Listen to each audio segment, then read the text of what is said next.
Well. All Good righty. afternoon one more time, gentlemen. Afternoon.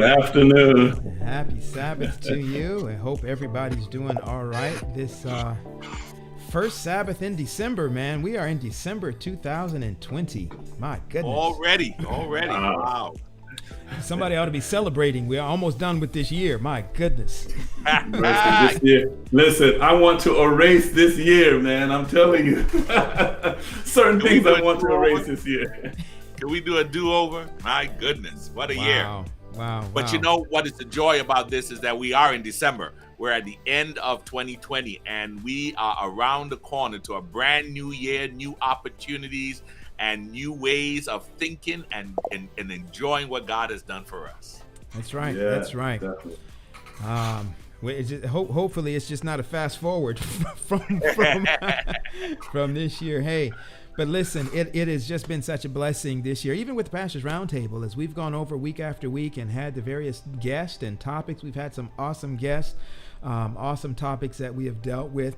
Just very quickly, a debrief from last week. Last week, who did we have at the table? Not on the table, at the table. Last week we had our viewers. We opened it up and we invited a number of viewers to just check in with us, and it was a different kind of show. Yeah. We were excited to have folks pop in and just share what they're thankful for. We called it the Friendsgiving show. Yeah, and that was fun. I admit that was fun. It was fun having our guests, you guys.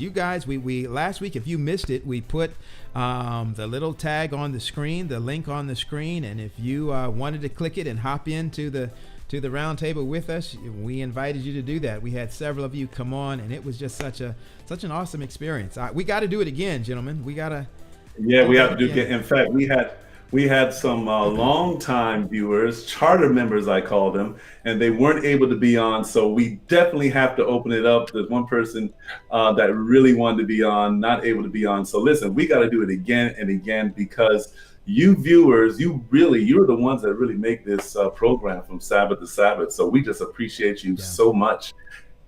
Absolutely. And listen, I want to give a shout out. That's right. I want to give a shout out to a young adult who shared with me. It broke my heart to hear. She said she used to enjoy watching Pastors Roundtable, but because we didn't put her comment up, she stopped watching. I was like, girl, you need to stop. So I want to give a shout out to April Kittleberger. She is a good friend of mine. I was a pastor, but I want you to know, April, I love you still.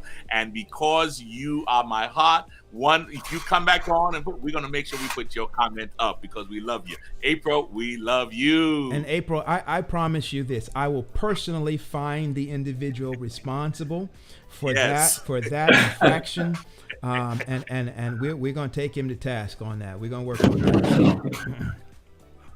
Well, my friends, listen, today, if it wasn't COVID, we had some plans. We wanted to get on an airplane. We were going to take PRT on the road. This was going to be our first on the road. That's right. Yes. So, but COVID said no. COVID said no. COVID is saying no to a lot of things. I know.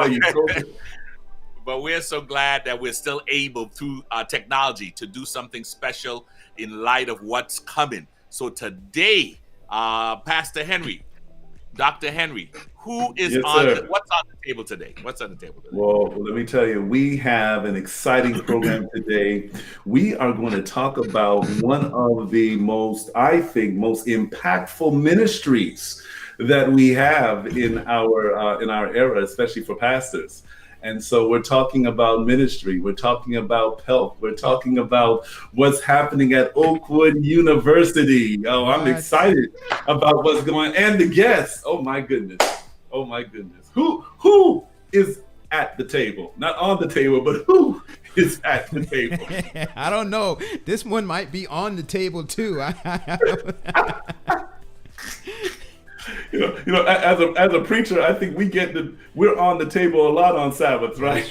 That's right. So just pass the salt and the hot sauce, and we should be good. My.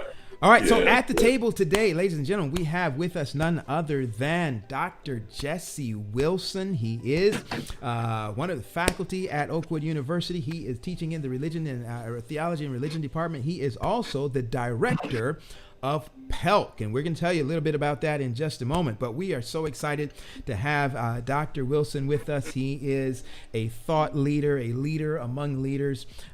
He gets in there, gets his hands dirty, and we are excited to have him finally with us here at the Pastors Roundtable. And then, no less, Roger, who else do we have at the table today, Doc? Oh my goodness, it is a great joy and not only a good friend, but a colleague in ministry. She holds the distinct designation of being one of the few women as leaders of a regional conference youth director. I am speaking none other than our very own Pastor Kimberly Mann. Whoa! All right. We are excited about that. We're going to bring them onto your screen right now. And here they are, ladies and gentlemen, Dr. Jesse Willson and Pastor Kimberly Mann. And just after Dr. Henry leads us in an opening word of prayer, we're going to give them just a quick minute to greet you. Let us pray. Father, we are just grateful, God, that you've given us the opportunity to just talk about these exciting topics that can impact our ministry. We pray, Lord, that as we go through this show today, this discussion today, that you will bless it. Thank you for our guests, God. We are excited about them. In Jesus' name, amen. Amen. So what we're going to do is we're going to give you each about 37.8 seconds to just address the audience and say whatever it is you want to say, any shout outs, anything that you want people to know. I'm trying to figure out who should we have go first. Roger, you call it. Heads, tails. Let's have our own Kimberly Mann. 39.7 seconds. Go. You gonna give a preacher 30 seconds?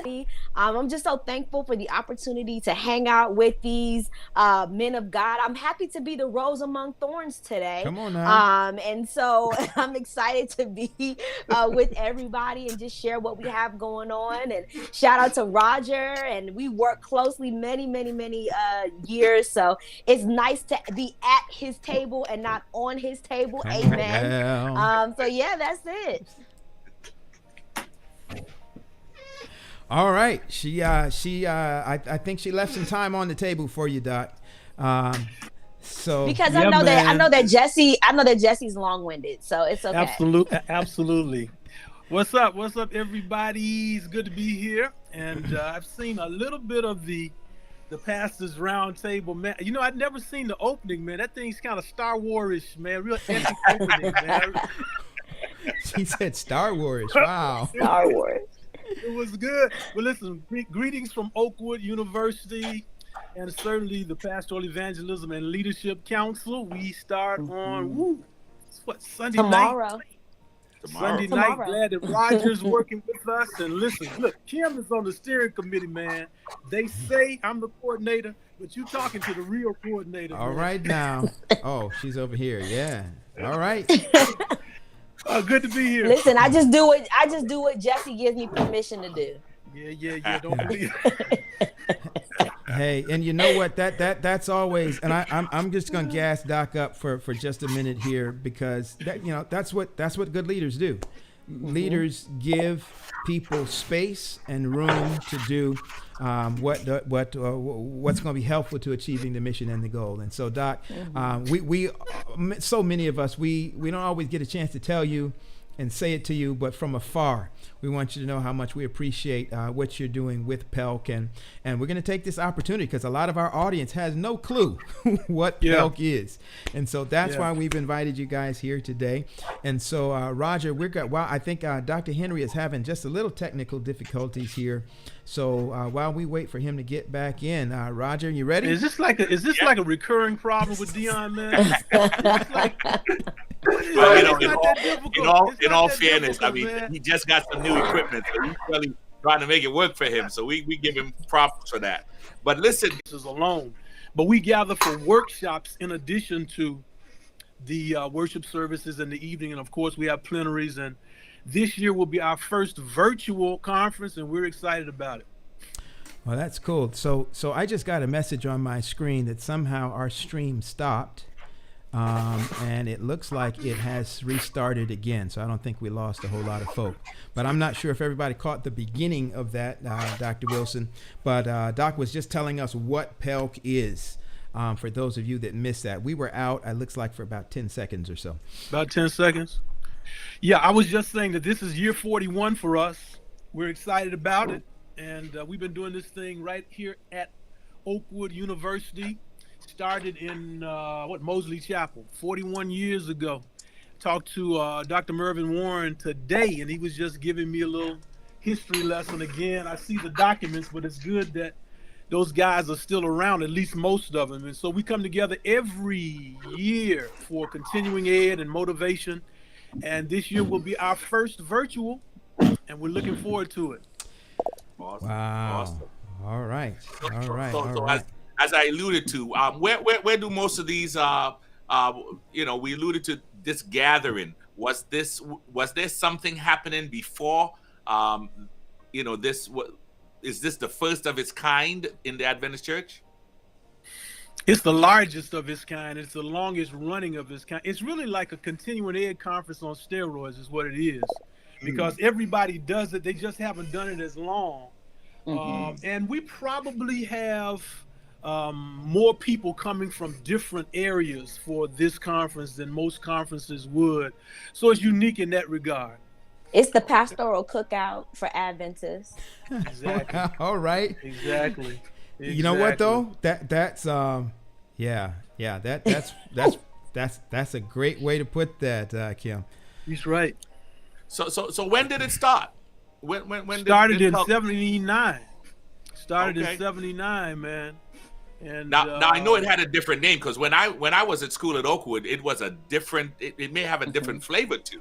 You know. Did you come out to these then, Roger? Were you attending the evangelism councils at that point? Did you? I did show up. Like I said, it was.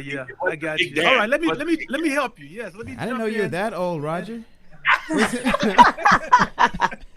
It was evangelism council, and started 41 years ago, 1979. And Warren was telling me today that the first speaker was Elder Rock was the first speaker in the morning, and I know later in the day Elder Eric Ward spoke, and I think they had a plenary session by Mervyn Warren, and I know the evening was capped off by E.E. Cleveland, and so that was 41 years ago, bruh.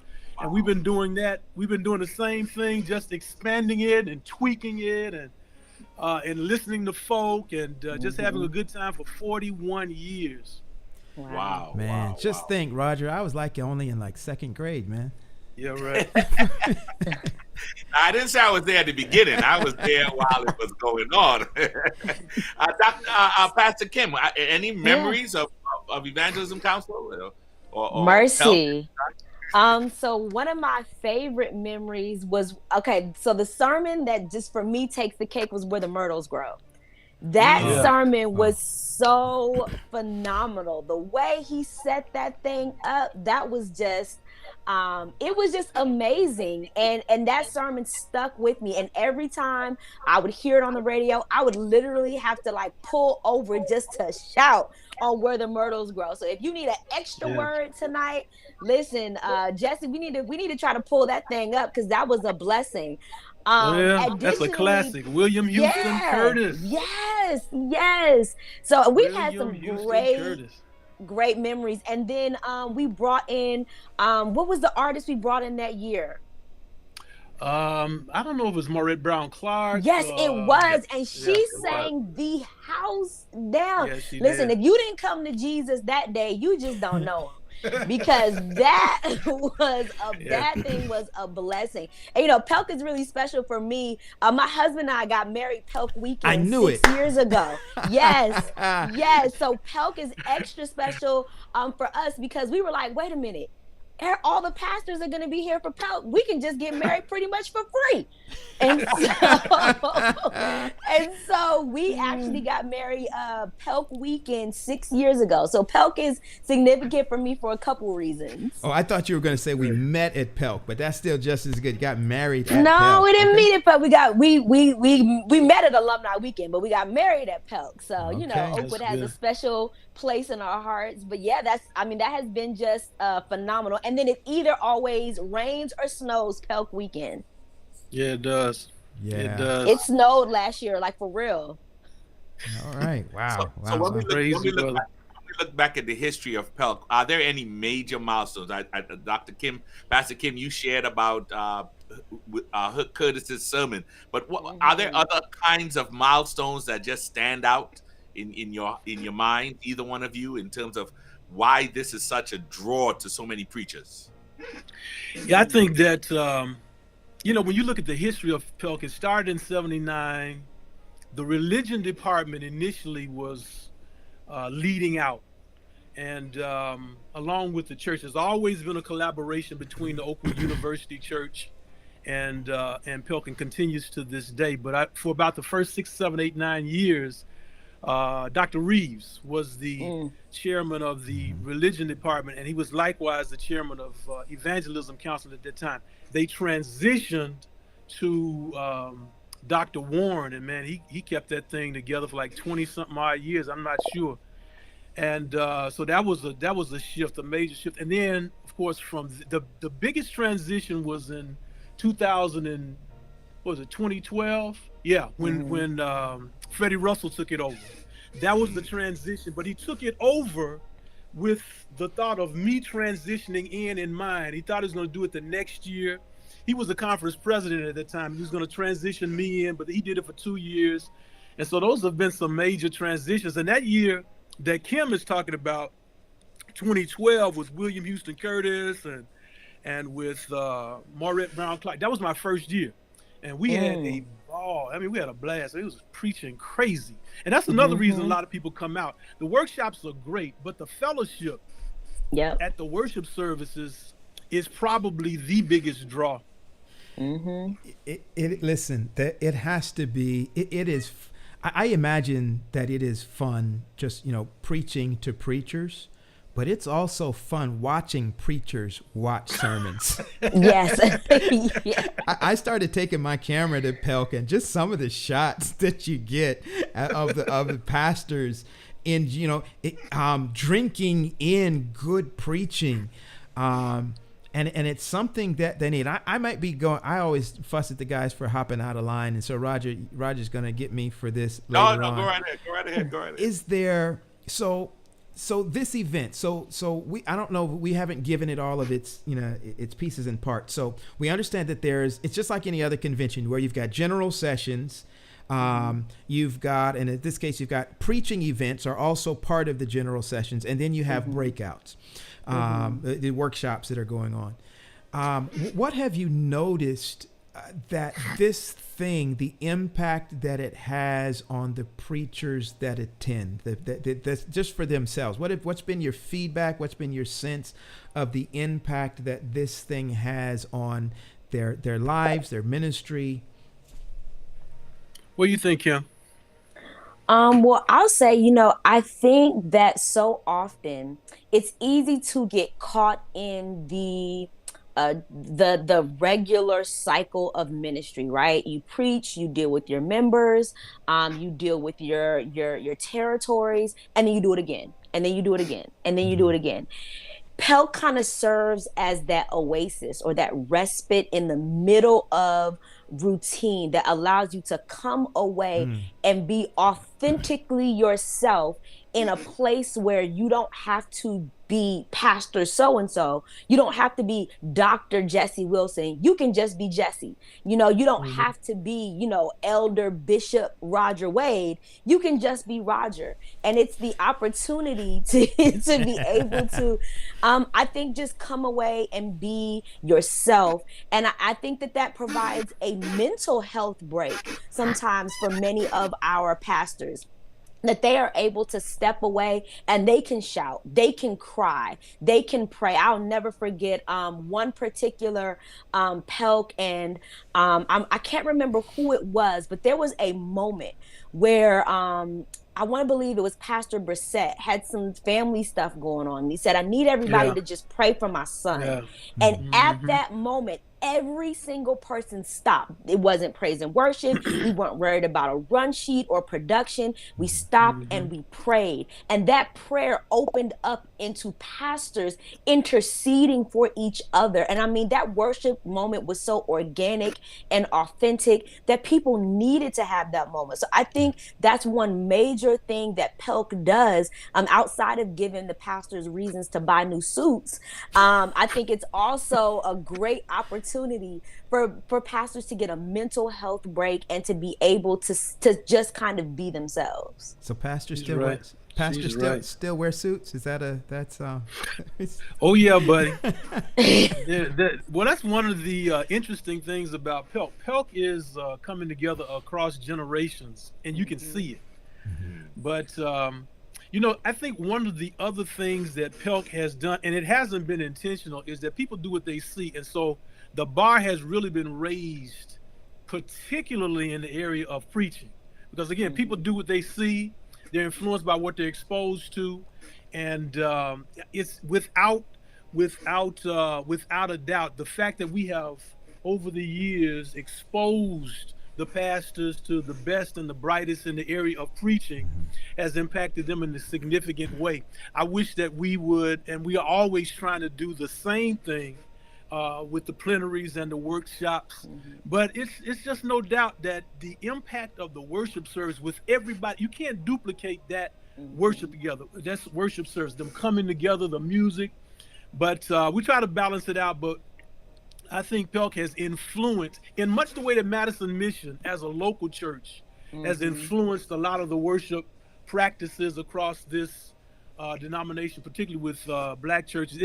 Pelc has certainly done the same thing with preaching in a number of different ways. Yeah.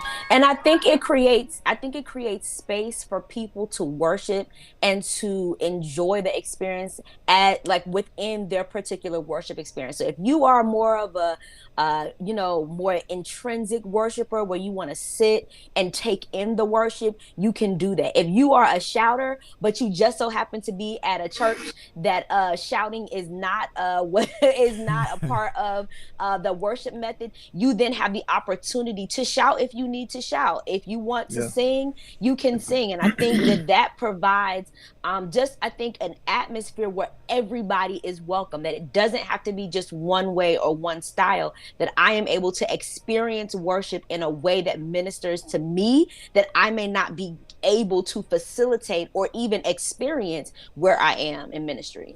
Oh, hey, Roger. Awesome. Look at Dion's got that deer in the headlights. Look on his face. He made it back. Welcome back, Dr. Henry.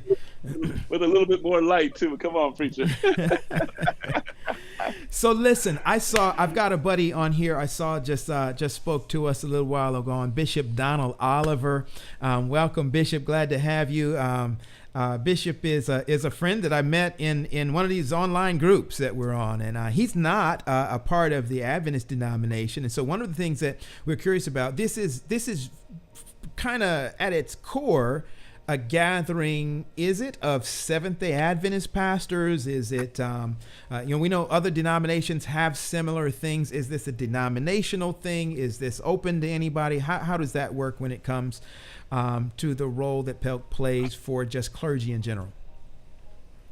Yeah, but it's cross-denominational in the sense that it's open to everybody. It's predominantly Adventists, as Kojic gatherings would be, and National Baptist Convention gatherings would be, so that it's predominantly Adventist, but we every year have ministers of other denominations attending, and we're very intentional about inviting ministers of other denominations and presenters of other denominations just to share. All right, that's interesting the way you put that. We're going to dig into that in just a little bit. Everything's interesting about Pelc, man. Everything's interesting. All right. So as you shared, pastors come.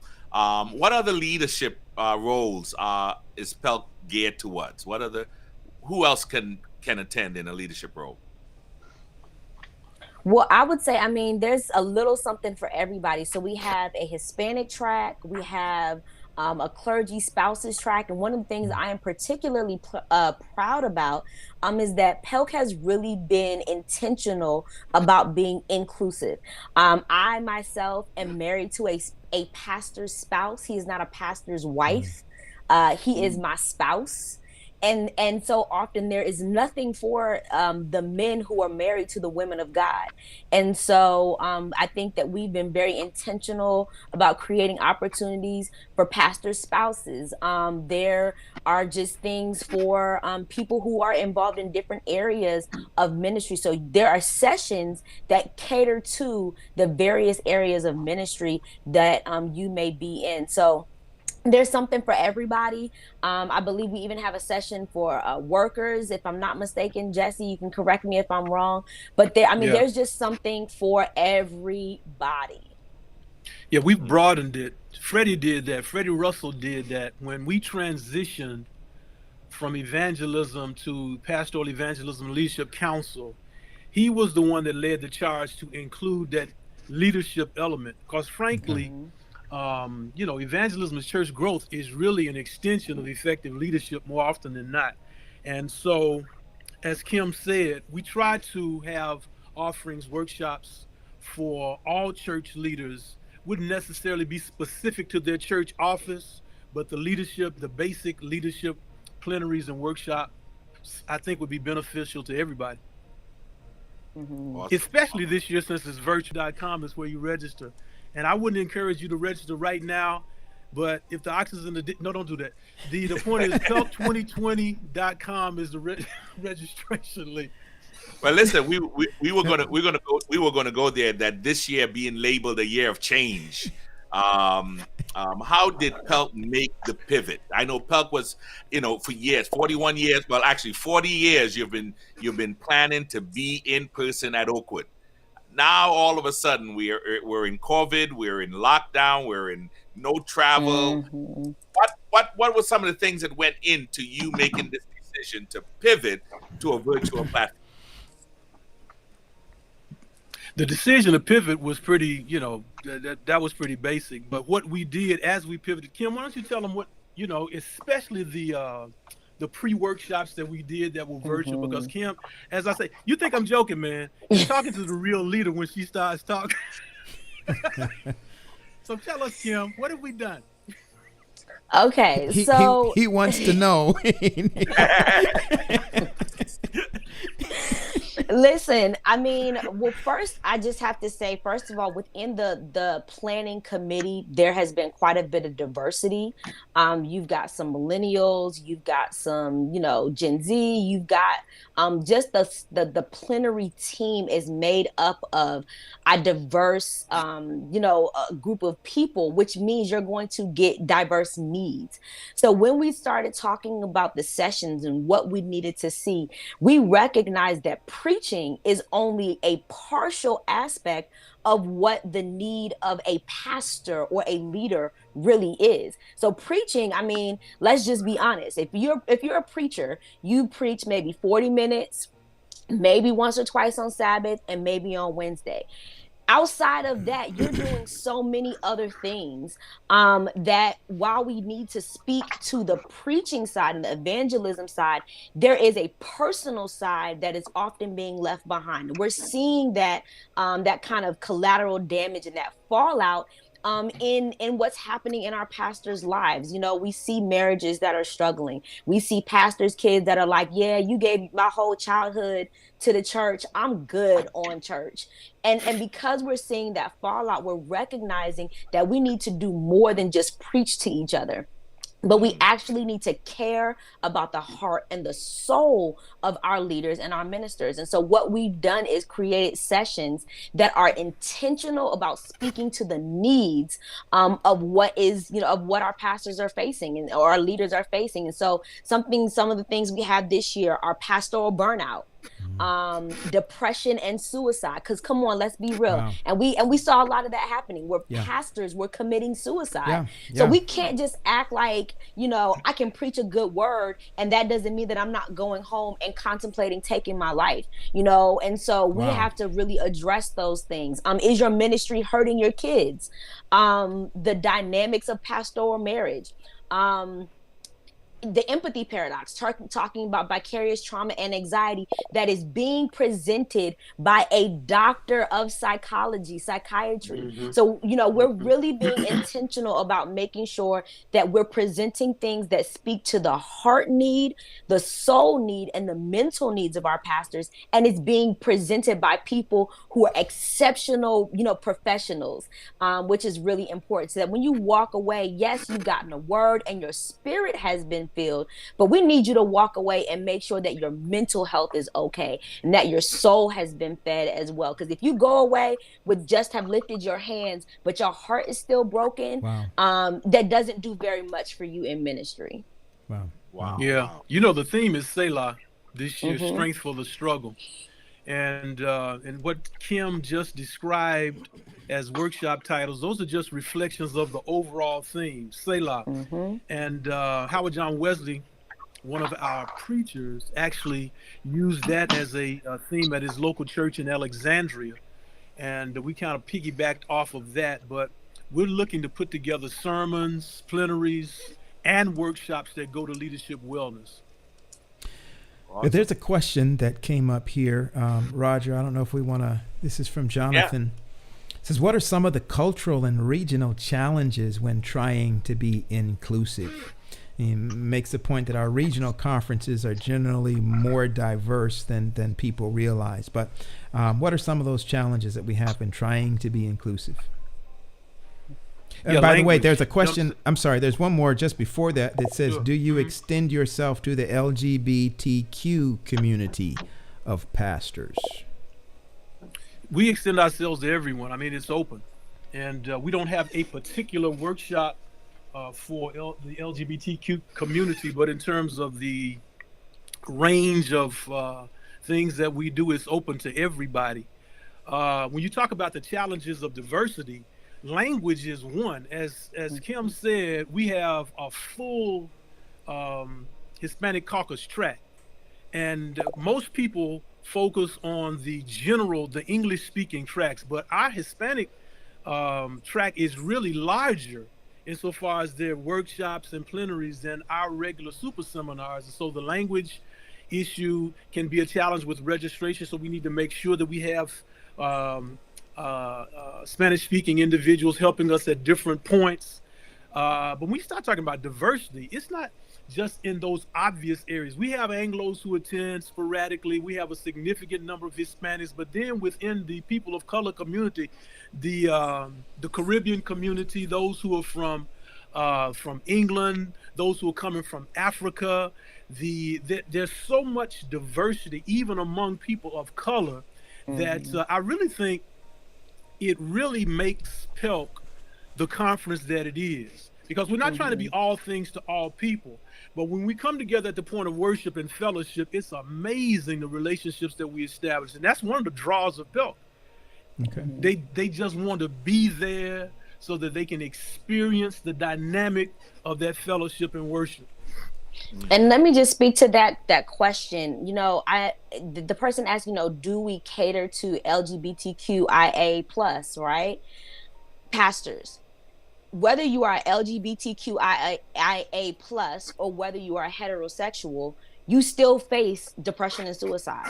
You still have to wrestle with, is your ministry hurting your children? So the sessions and the workshops and the environment, it is open to everybody because everybody faces these issues. Everybody is wrestling with this in ministry in some shape or form. And that's why when you register, you can choose which seminar you need to attend to deal with the heart of the pastor, wherever you stand and whatever your ministry looks like. Good stuff.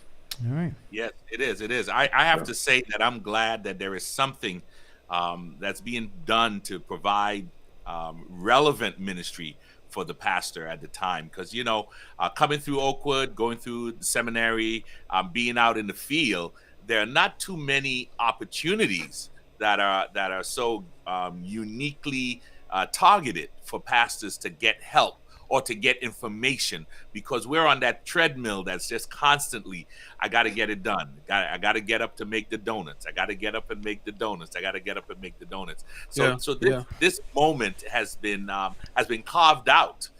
These 3 days down in Huntsville, Alabama has been carved out.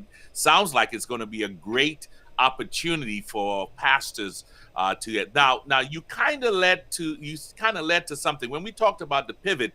It sounded as if you started before December. Were there any offerings before we get to this weekend? The planning starts, of course. I'm talking specifically about what Kim and her committee coordinated, but the planning for Pelc begins a year before Pelc. And we made the decision, I think shortly after our yearly meeting, to go. When we saw the extent of the pandemic, we knew that we were going to have to go virtual. We chose the speakers, we chose everyone, even before we decided to go virtual. So that was great. And when we knew that we were going virtual, we thought it would be a good way to lead into the conference theme being Selah and Leadership Wellness, with a series of workshops that got to that very theme. And that's where Kim jumps in. Yeah, I was getting ready to say, Kim, it sounds like you briefed him well on. Hey, I'm trying to tell you, man. He does a good job being my hype man. No, but really, we when we decided to do the theme Selah, and we talked about the needs of ministry, and again, and the reason why we're focusing so much on that is because more and more we are recognizing that a leader and a preacher is so much more than just what they're doing when they're preaching or speaking, that there's so much that happens behind the scenes. And so my fantastic team has come together throughout this COVID session. And we were planning on doing this anyway, but COVID presented an opportunity for us to really be able to speak to some of these needs. So we developed a webinar series called We Are Not Okay. Right? Or I am not okay, right? And so we started talking about the fact that the reality is that we can have a smile on our face, like I said before, preach a great word, and you still not okay. And as the pandemic hit and we were coming out of that, we were faced with, how do we do church again? How do we do family again? We've been in this house with my spouse and the kids and everybody staring at each other for months on end. Things look different. How do we deal with what's happening? And so the webinar, I Am Not Okay, focused on a lot of different topics. We talked about dealing with moral failure. That was the one that we just did. We talked about women in ministry. We talked about leading while angry. Listen, go listen to that one. Wow. Leading while angry, because come on now, let's talk about it. The reality is that many of us in ministry have been dealt blows, disappointments, shifts, and moves that have left us angry, but we still got to lead. We still got to preach. We still got to hold that board meeting with the people who tried to have us removed last weekend, and so how do you lead when you're still angry? And the truth is that I am not okay, but I need to create community so that I can find ways to heal from that. So that's what we did in our webinar. You can check those out on the Pastoral Evangelism and Leadership Council Facebook page. They're still there, and you can go listen to those webinars. And we have brought on like professionals, counselors, clinical psychologists, social workers, lawyers, people who deal with these topics in a very real and authentic way, so that we can talk about real and authentic issues. You can't preach what you ain't living. Well, that's true. Hey, listen. The downside of this virtual traffic jam is probably being experienced right now. There are probably countless broadcasts going on right now, and it splinters the audience, but the fact that they are archived is very important. And I think Kim makes a great point. those webinars that they coordinated are absolutely priceless. And I guess what concerns me at times is when leaders don't take advantage of the resources that are there. And I guess the same thing can be said of this broadcast. It needs to be reinforced that they can go back and look at the archives. And they need to look at the archives. You don't need to get away from your local church doing your local church's regularly scheduled programming, but you certainly need to access resources that'll make you a better leader. You know, as I think about our audience here for Pastors Roundtable, the majority of our audience is typically not pastors. I think the majority of our audience are lay persons. But I know that today, particularly, we probably have a lot more pastors than normal. And I saw a comment earlier that was, I'm going to put it back up. Jonathan says, Snail's Tale of Two Egos is a classic, along with War Stories by Henry Wright. I'm curious for the pastors who are out there, or those of you who have attended Pelc in the past, I'd love to see you post the memorable sermons that you were there. So if you got a sermon that just jumps out and sticks out at you, just go ahead and pop that in the chat. We want to see that. We know some of you are on Facebook, some of you are on YouTube, but either way, we'll get them. Just go ahead and pop that in there. But for the other part of our audience who they've never been to Pelc, they probably haven't even heard of Pelc. Some of them are probably wondering, okay, why are they spending the time on this? What's the benefit that a local church, or is there a benefit that a local church can receive, or even at the conference, a local conference receives, by having their pastors attend or be a part of a conference like Pelc? There's no way to get around the fact that everything rises and falls on leadership. And to that extent, the local church pastor, whether members, conference leadership recognize it or realize it, weak pastors, weak conference, it's just the way that it is. And so the fact that pastors, first of all, take our break, that would be enough. If we did nothing else at Pelc other than just come and talk to each other. Wow. And go Some out people do. lunch, go out, exactly. That's true. Enough. Yeah. Hey, that's it. Yeah. That's it. That's enough right there. But then when you go beyond that and have them to hear pastors present workshops and clinicians present workshops that'll raise the bar in the areas of social justice and creative evangelism, and of course the theme this year being Selah and leadership wellness. You listen to the preachers helping them raise the bar homiletically. It's invaluable, man. You got to. We've not done a good job at all in investing in local church leadership, not just pastoral leadership, but non-clergy also. I think that it was wise of us years ago to begin to broaden the appeal of Pelc to the team, so elders can come and other leaders can come. It's good stuff. And then also, you cannot pour from an empty cup. And I think that, so often we are giving from And I wish I had said that, man. That sounds like something I would have said, man. Go ahead. You can't pour from an empty cup. And so a lot of times, our well runs dry, our evangelism budget runs dry early in the year. And so, getting that opportunity to refill your cup is so important for your pastors. If your pastor got a little bit of extra attitude on that text message, they shrug, they didn't preach the same sermon, you've heard it 3 times and they don't remember it's been the same sermon, send your pastor to Pelc. Let them know that you would like to offer them an opportunity to fill their cup up. And then the other part is that we need community. I mean, even Adam looked around and was like, where's mine? Where is my community? And so Pelc also creates an opportunity to have community among other pastors when it can be very lonely out there. So come meet a friend, meet somebody new, meet somebody you didn't know, and then use those opportunities to create networks that help to make your job easier. Listen, I met a friend at Pelc. You preach one Sabbath, I'll preach the next Sabbath, and we can work this thing out, through those networks and communities. So those are just 2 awesome reasons. Fill your cup and get some community. All right. We'd like to welcome our third guest. Man, y'all Let me not tell you paying by the something. hour. Y'all paying by the hour, man. Y'all need to cut him, man. Cut Dion. Cut him.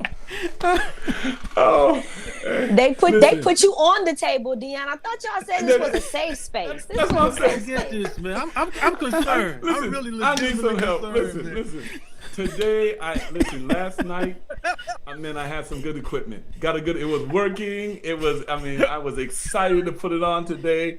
I said, yes, I'm going to, put on the camera, the whole nine, and everything that could go wrong went wrong. But guess what? There's a message in there. Come on, preach, boy. Again, baby. Yes, You sir. got to get back up again. Hey, listen, a righteous man falleth 7 times, but he keeps on getting That's up. about right. That was about right. About 7 times. Hey, Is that listen. the Oh, my message, or goodness. is it don't buy your camera equipment off of Amazon the night before? Is that the message? Is that it? Listen, Roger, I my. want to make sure. Is this the young That's lady my that girl. you meant? That's my Okay, girl, all right. April. Watch this. Days, I'm gonna my make sure that she comes back at least 3 times because I put her comment up 3 times now. Some pastors. So as you alluded to, Anson, we have non-pastors who look on, and here is an example of a young adult who is asking a question of pastors. Let's read it. Some pastors are so caught up in their title that they don't want to receive the help that might be beneficial to them. Wow. How do we go about approaching that situation? It's a great How do question. we help our pastors get to this kind of resource and help? Can you shed some light? Some of it is relational. I love the question, and it probably comes from the heart of a person. It obviously comes from the heart of a person who's concerned about a pastor, and pastors pick that up. They can pick up your spirit, and just like you and myself, we don't gravitate toward everyone, but we do gravitate toward those certain ones that we feel to be safe. And I would say, just make sure that you pick your spot, but don't avoid having that conversation with your pastor if you have that type of relationship, because I think that direct approach is appreciated much more than some people imagine.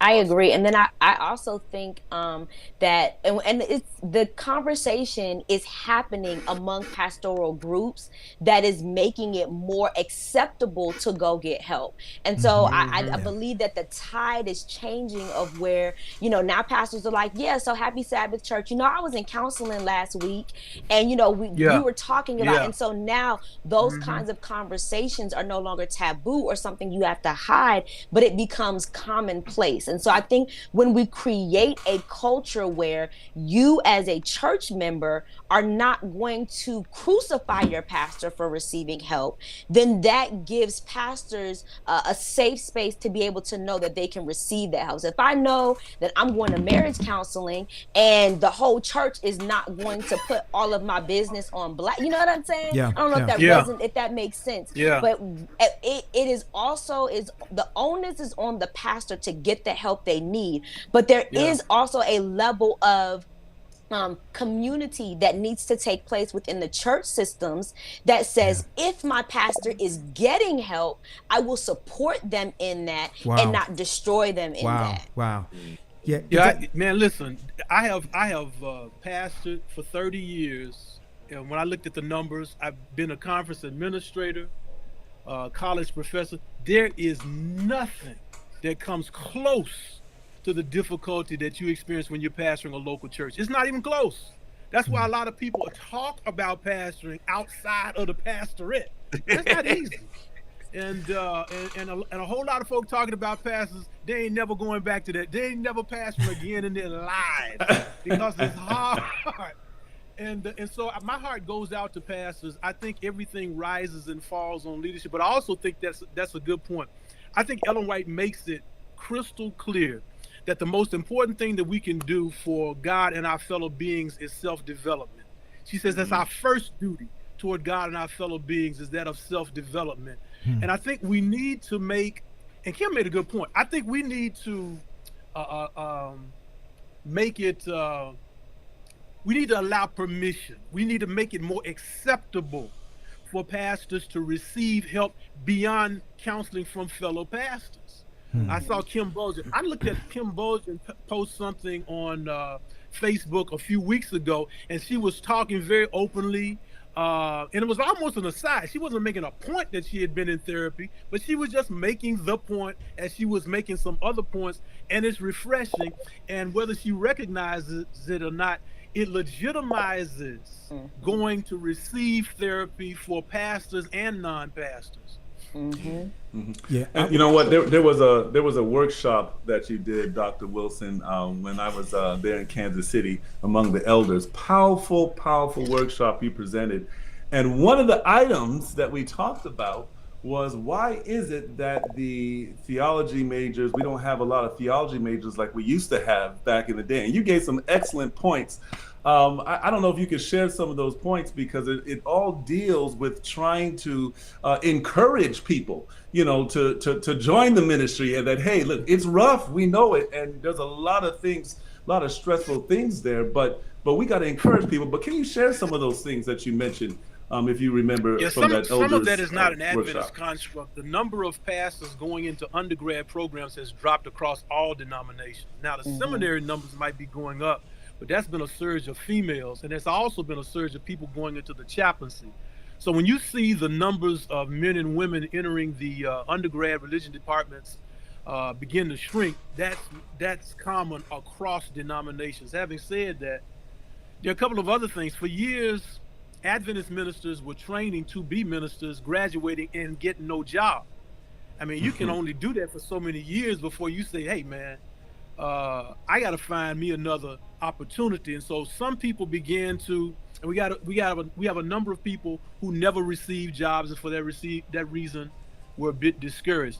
Another thing that has happened recently is that more and more pastors are going into the chaplaincy, not just the medical chaplaincy, but they're going into to corporate chaplaincy, sports chaplaincy, corporate, and doing that guarantees them employment. But beyond that, it's a very viable and valuable profession, so that they can be chaplains and they can continue to pastor if they'd like to. But the last thing is, there is no way to get around the fact that pastoring is more and more complex. It is more complex now than it has ever been in history. The financial returns aren't generally that strong. The damage that, and I want to back up again. I pastored for 30 years, as I said. It felt like a hobby to me. It felt like I was getting paid to do a hobby. I mean, I went through all of the same problems: issues with members, issues with conference presidents, issues with my kids. I would say issues with my wife, but she might be looking at this program. The point is just an issue. But the point is, I was in my lane. I loved it. But even given that fact, it is much more complex to lead a church these days than it was when I was leading a church. And for that reason, I see a lot of younger people saying, I don't think I'll do that. I think I'll move in another direction.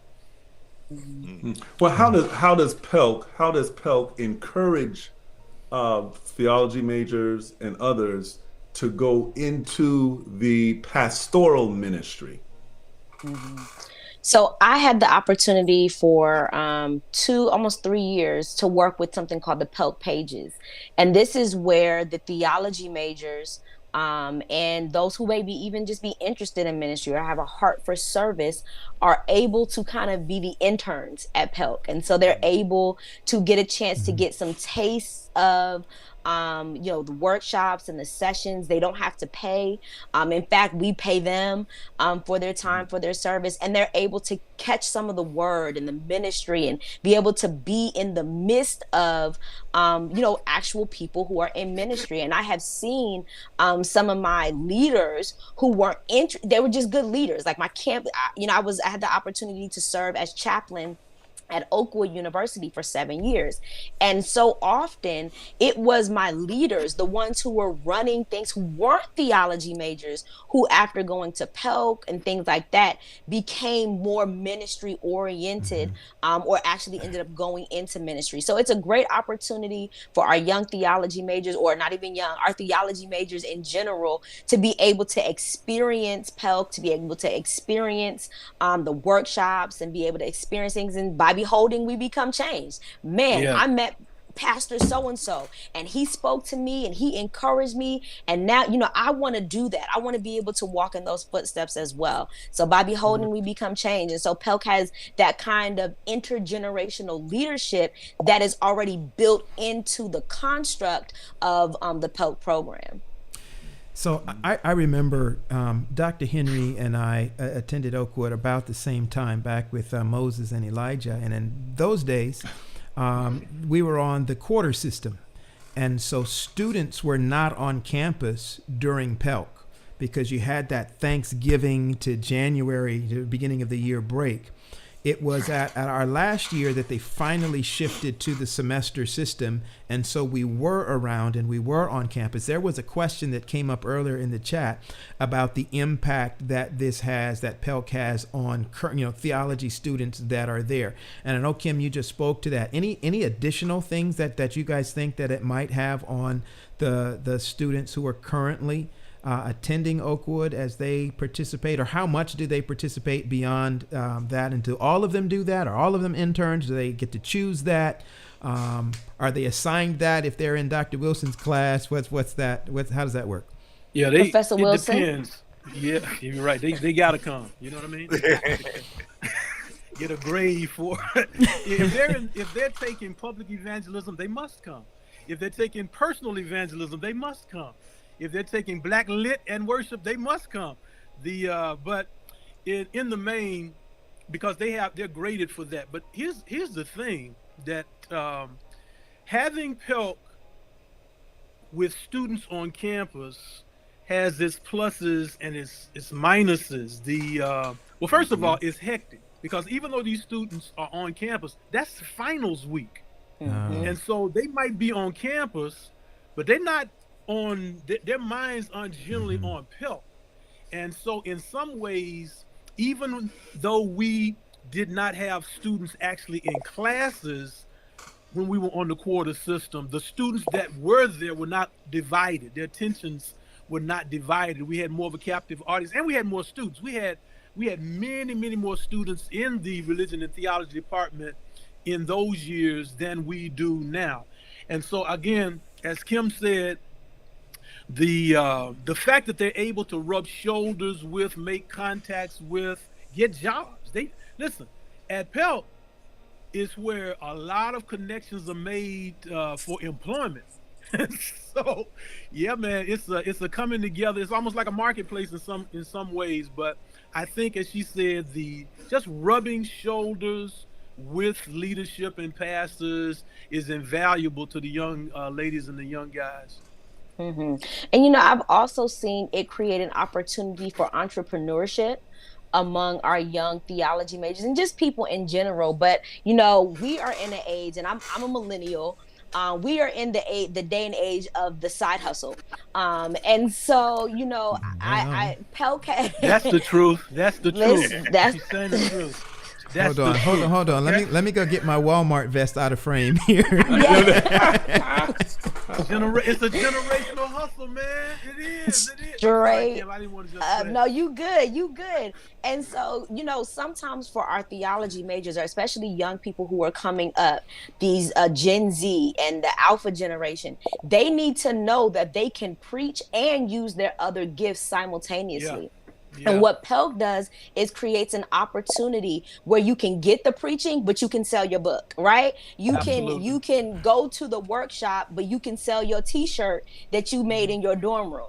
And so if we want to get a newer generation of ministers or pastors, we have got to create opportunities where they know that God is able to use them in all of their gifting, and they're not just relegated to one aspect. And I think Pelc does a great job of saying you can preach and we receive your other gifts as well. And I think that's very encouraging for young people, especially, I said, millennials and Gen Z. They need to know that you're not just going to use me for my sermon and then dump me in the background.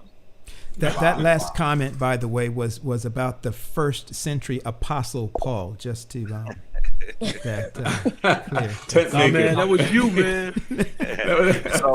Don't throw us off the trail. Don't throw us off the trail. So with Pelc, is it you share that it was something that was started there at the religion department, but is it connected to outside of the campus of Oakwood? How all these pastors come to Huntsville, to Oakwood. That's a good question. Pelc. But what happens? Do they go back to their conferences, and what happens with what they got there? Is it something they hear again, or is it forgotten? That's a good question. And I'm glad you mentioned that, because Pelc is sponsored by the Office of Regional Conference Ministries, and sometimes people aren't clear enough about that.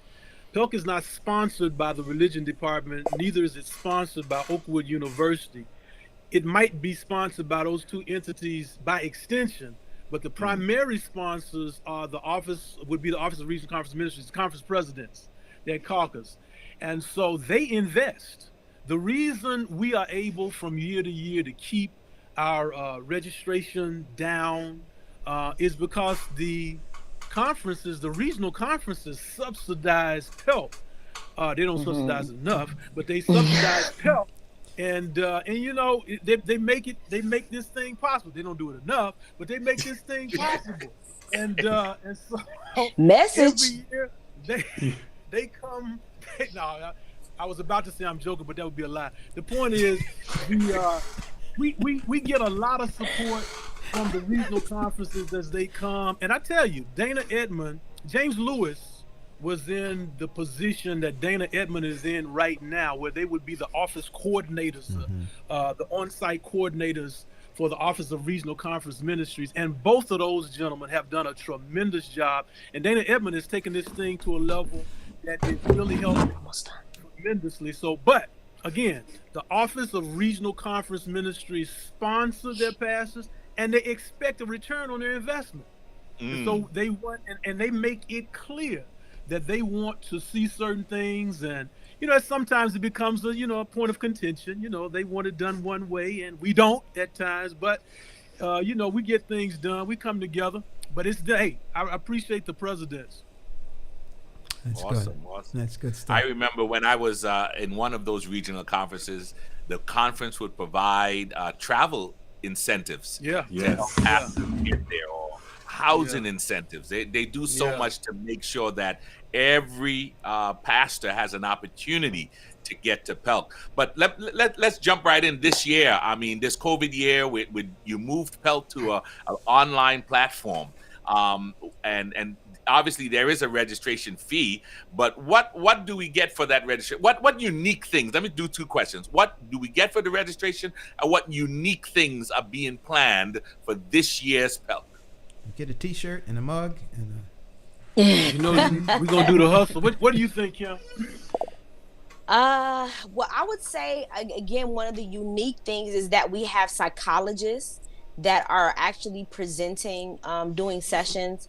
I think that the fact that we are being intentional about speaking to the mental health needs of our pastors is really awesome. I also think that it's fantastic that we have Dr. Gina Stewart. We have a female presenter who is a non-Adventist speaker who's going to bring the house down. And so I think those are some things that I think we can definitely look forward to. You can listen. You can shout with your pajamas on. Ain't that a blessing? Yeah. You know. The other thing is, we're gonna have 11 speakers. We're gonna have twice the number of workshops. We're dealing with a topic that's really life and death. Here's the point. I do conferences and I attend conferences all year that cost 10 times as much as this $29 Pelc conference will be. I think sometimes we don't recognize how much content is being churned out through Pelc because we've gone to great lengths to keep the price down. At times people disrespect what they don't have to pay for. And we're not going to bump up the price just to make them respected more. We're trying to keep the price low. But there is no way in the world that you could get the range of content, personally and professionally, that you get from Pelc at the price that we charge because it's subsidized. Mm-hmm. And on that note, as I'm thinking about Pelc, and I've attended Pelc like Pastor Paul, Pastor Wade for a good little while, and it seems like Pelc has shifted, of course, keeping up with the current times. There used to be a heavy emphasis on the preaching of the word. There still is, but it seems now that they're shifting more to self-care and the mental health. Where do you see the future of Pelc? As we look at the future, as we look at certain things that are happening in our society, do you see any subtle changes, or do you see any things that you would like to grapple on as we go into the future in 2021? And I don't think we have a clue what this church is going to look like in the next few months. And so I'm sure that because Pelc, the steering committee, is made up of ministers and leaders cross-generationally, we'll have a hand on the pulse of what's going on in the local churches. But to that point, I'm not really sure if people are really even going to begin to attend church en masse over the next few months. I don't know how much the type of media that we're doing right now will be side door or front door. I don't know how it's going to impact church planning, church staffing.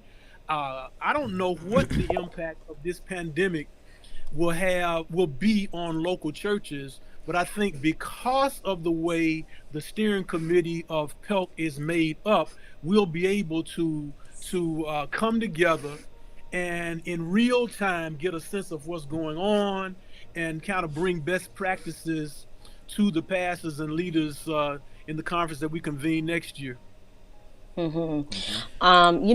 I think that even though we don't know what is coming next and what 2021 will look like, hopefully 2020 will take a timeout, we'll take a nap, we'll go somewhere and sit down for a second. But it's going to be 2020 something for the next 10 years. Oh, I know, mercy. But I feel as though no matter what 2021 holds, people are still people. Humans are still human. And again, Jesse will tell you that is always one of my biggest passions whenever we sit at the table is ministering to the person behind the pulpit. And one of my big pushes is, and it has come up in many of our webinars. And I think that if we continue to ignore it, we are doing our pastors and our members a disservice. I would like to see us start offering on-site counseling at our Pelc events. Wow. And the reason why I said it is because oftentimes trying to go to a counselor to motivate that pastor, sometimes it's just, hey, go to counseling, but they're not going to go. But if you're away, if you have an opportunity to just get a checkup, right? We do free dental clinics and free blood pressure checks. We check your blood pressure, you check your teeth, you check everything on your body more than you check on your mind. So even if we just have some actual mental health care professionals, it's not your pastor who's going to go back and tell your ministerial director. These are healthcare professionals who a pastor can come and sit down with and kind of just unload. So that way they can go back and then maybe that person can direct them to somebody in their state or in their area where they can continue to receive that care. But that is something that I think is going to be essential, as we have had pastors who have had to bury a member a week during COVID. You know what I mean? We've had pastors who've had to literally watch their entire churches fall apart. We've had pastors who have been unsure of how they're going to eat because their members aren't paying tithe. And so all of that takes a mental and emotional toll that I think we're going to be seeing for a long time. So creating opportunities and spaces where we stop telling pastors to go get help and bring that help to you. If the house is on fire, you can't tell the house to go get water. Sometimes you've got to bring the water to the house. Wow. That's a powerful point. And it seems also with Pelc, what I've seen, at least in the last couple of years, that it seems as if there is a reach also to the laity, to the elders. And so I think a couple of years ago, they started the elders workshops, I think on Sabbath afternoon and Sunday. So it seems like Pelc is even reaching out and letting us know. And when we always had that thought that everybody is involved in this thing, both people who are paid for ministry and those who are not paid. And then also from your comment, I like that comment because there is a need for therapy because we are in a stressful time. One of the things that I did a little research on is, stressful moments in history. And you have the Great Depression, and you have the Vietnam War, and then you have COVID-19. And so moving in that direction, talking about therapy, teaching us how to do it, I think is really good. One of the things that I want to ask, I saw it here on the chat. I think it was a good question. And they asked about how many initiatives that were taught at Pelc were implemented in the conferences, and specifically, we really aren't set up that way. Mention that. To begin an initiative that is going to be expressed in a local conference. What we do is we try to come up with a theme that is broad enough to enhance what the pastors are doing wherever they go. But what inevitably happens is what is emphasized at Pelc is generally followed by the pastors when they leave Pelc. Even though we don't have a specific initiative that we have connected to local churches, I think the influence of excellence, the influence on the worship services, the influence on community service, social justice types of activities, we influence the local conferences more than we really direct what they're doing.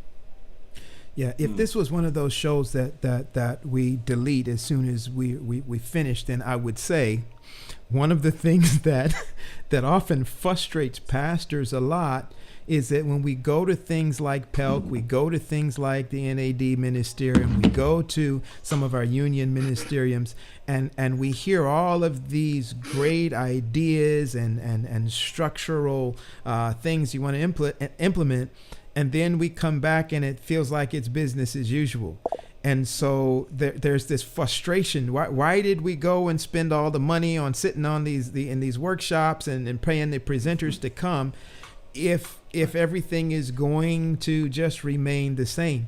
So as far as if we could just spend a couple minutes speaking to, so you come and you get some information in Pelc. What's the process?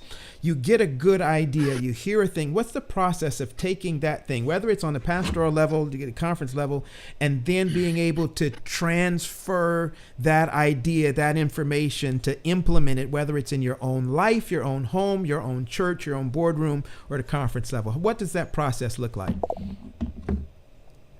Okay. Well, I can kind of speak to that a little bit, and then I'll, let Jesse speak. So first you have to have motivation. So you've got the idea, you've got the motivation, then you have to find like-minded people. And I truly believe that, we do a great job of protesting Black Lives Matter, and we do a great job of protesting externally.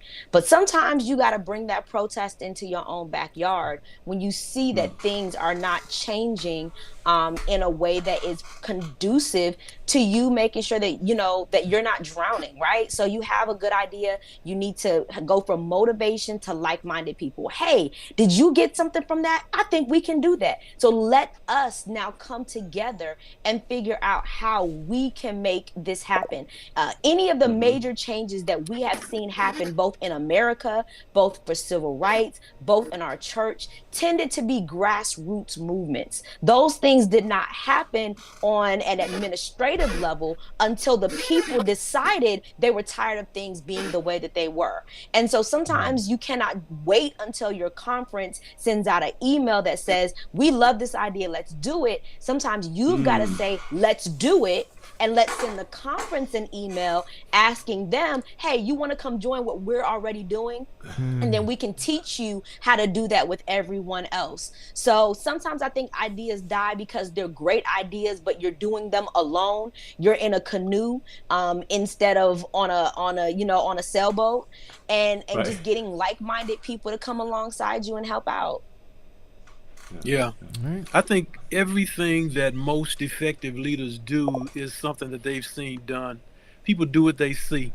And when you hear it, when you see it, when people discuss it, you feel it's doable and you attempt it. And so I think one of the things, the immediate benefits of Pelc is that leaders are exposed to leaders who are doing it. The second thing I would say is that Pelc gives leaders multiple ways of getting at the same destination. I say this a lot. Because ministry is as complex as it is now, you can't use the same approaches to get to the same destination.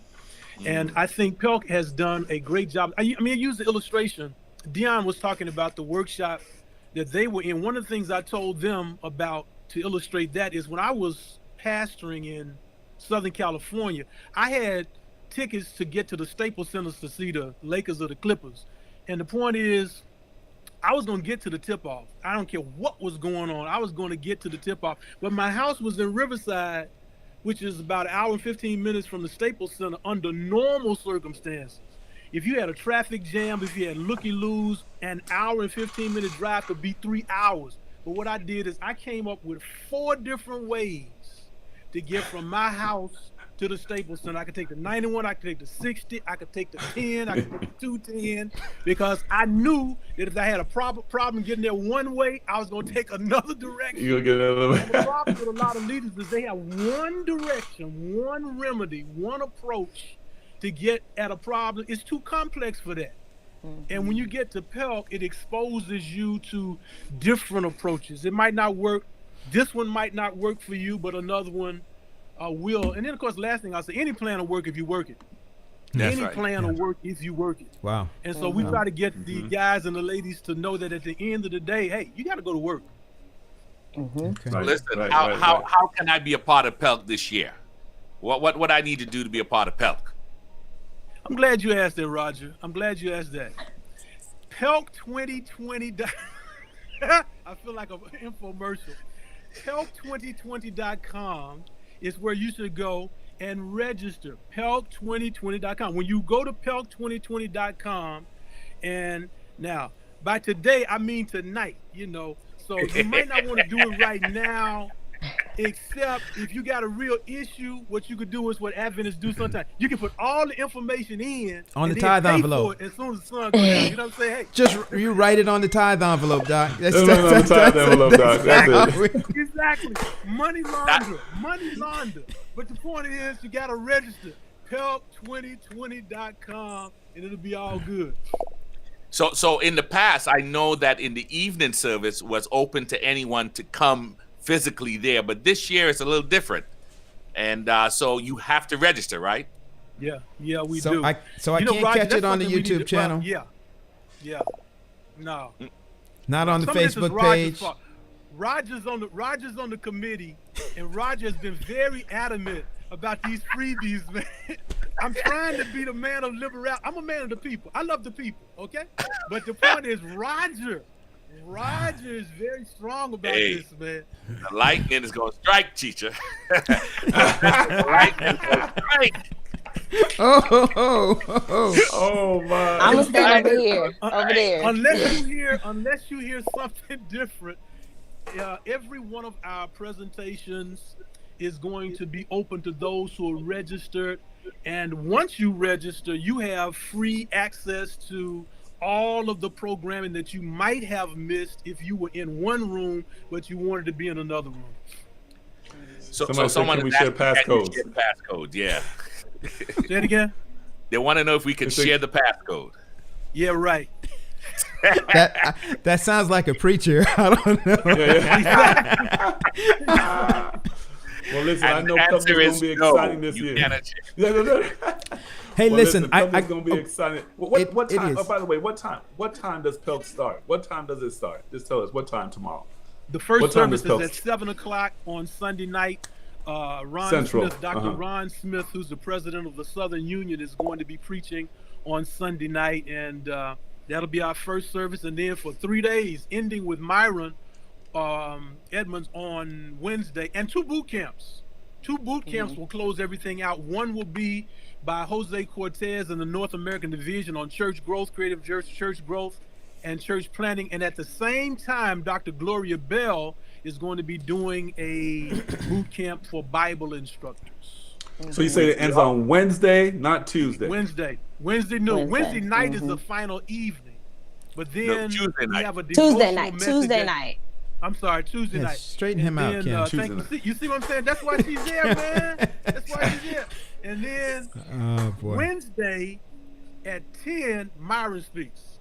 As soon as Myron is done, 2 boot camps, and that's it. Okay. All right. I've got to throw this in here. This was a comment earlier, and I heard a little bit about this. We've talked about the impact that Pelc has on pastors, that it has on the local members, local churches, that it has on the students. This was a question that had to do with the impact of Pelc on the community. This is a big quote here. It said, there's a restaurant called Mango's Caribbean Cookhouse that is owned and operated by fellow Adventists and was the go-to spot for pastors during Pelc for lunch and dinner during Pelc. The restaurant is in financial distress due to, get it back up there. COVID. Due to the COVID.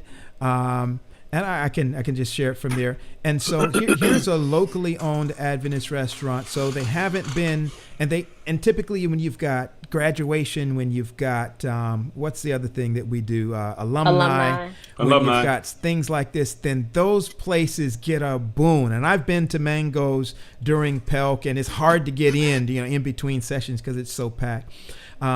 So their situation along with that. And I don't know, what do you do? Is there a way, like just in a practical way that now there's a GoFundMe, that's what that was saying, and we're going to put that GoFundMe up on our webpage. We got to talk about the webpage in a second, but I meant on our Facebook page. We'll put that out. But for those of us that are pastors that would normally go and drop a few dimes there, it might be a good thing to kind of help out in situations like this, to say that, look, we support Adventist enterprise. We support Adventists who are trying to do, and I'm sure there's more than just this one, but for those of you who normally would have been going to Pelc and normally would have been spending some dollars there. Doc, anything you want to add to that? You want to say about that? I know you're in the area there. Yeah, that's Ian and Lauren. Those are good friends of mine. And Keisha, one of their workers, is a real good friend of mine. Great people, members over in Madison Mission, but not just members of Madison Mission, just members of the community. There's a GoFundMe page that we need to let people access. But anything and everything that you can do individually, those of you all who are listening, I should say viewing, please, because when you support the Herberts, you support yourself. That's Black business, and it's specific to what we do at Pelc. And I'm sure that we're going to put our heads together, and if at the very least we're going to be communicating that GoFundMe project at Pelc, and if we have to do something else, we will. Yeah. I think I actually ran into Mango's for the first time at GC. They had a little out of the way thing there, and I think it was in San Antonio or one of those. But yeah, so somebody has already put that up in the chat. We're going to go ahead and put the whole thing in as a separate link on the page, and we appreciate any support that you can give to that. Our music is getting a little bit louder. What does that mean, Pastor Wade? It means we have exhausted our time. I am just so excited that we had an opportunity to expose our viewers to Pelc, to the Pastoral Leadership Evangelism Council, and we want to give you just one last thing. What would you want people to know? One last thing from our guests. What's that one thing you would want our viewers to know about Pelc? I'm preaching. So hey, oh yeah. But the one thing I would want you to know is I met he had the flyer is that it is worth your money. So think about, you would be spending a couple $100 for gas, for hotel, for food, all of these things, but to just spend that little bit of money to get these resources that you can go back to is going to be not just beneficial in terms of the worship experience, but beneficial for your soul, Please do not let Pelc 2020 go by and all you got was a good word, but your spirit and your emotions and your mind still need a touch from the master. So register so that way you can get some of these extra sessions that you know have been really intentionally crafted for your benefit. Yeah, it's going to be great. It's going to be great. Kim is preaching, and we're looking forward to that, as will be Roger Hernandez, Gina Stewart, Howard John Wesley, Ron Smith, Johnson Cesar, Morgan Medlock, Abdel George, Myron Edmond, and Calvin Watkins. And they can register at pelc2020.com and spread the word on social media. Just help us market. Spread the word. Thank you, so Doug. much. Thank you, Pastor. I think we had a great time. Pastor Mann. Yes. We look forward. Sailor at 5. That's where Pastor Mann will be preaching. Sailor at 5. Yeah. All right. Yes. Monday. We're looking forward to that. And go to pelc2020.com. You don't want to miss this opportunity. You may have been hearing about Pelc.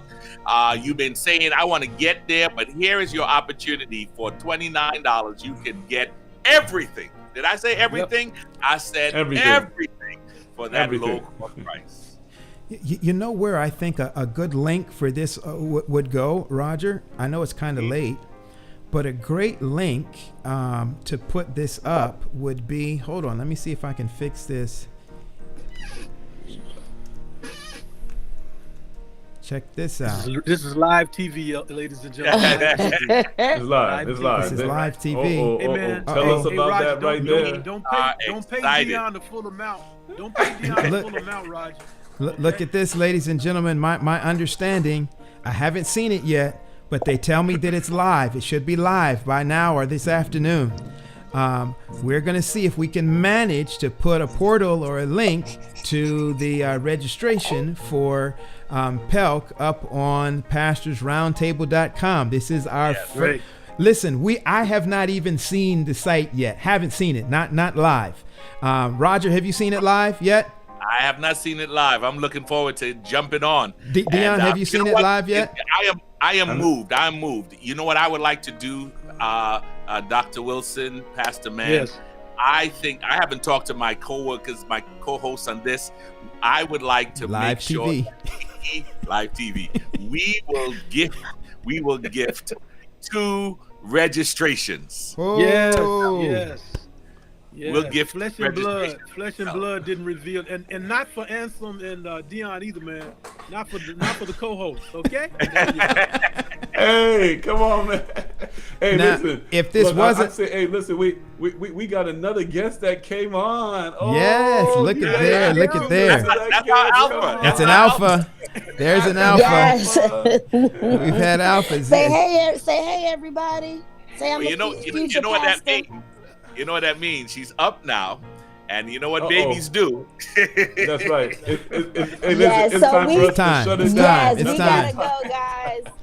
I'm on her table, so That's right. There you go. Pastor Mann, thank you so much for your time today. Thank you so much for having me. God bless everybody. We'll be happy God bless to y'all. give away those 2 registrations, and you can use them as you need to, and we'll take care of that. But thank you for being a part of making this particular roundtable a blessing and informational and sharing with those who wanted to know what Pelc was or may not have even known what Pelc was. And now they know, and they have an opportunity and to be a part of this wonderful opportunity to learn, to get help, to get more training, and even just to let their hair down and praise the Lord. Amen. Good stuff. Amen. All right, Dion, you want to start us off? Well, listen, man. Today was the day. Hey, listen, we had the look. It's nice to hear your voice, man. Hey, listen, we had the wrong guest on when this thing happened. My friend, Dr. Willson. I love it, man. Hey, it was worth it. Thanks for inviting me. It was worth the whole ride.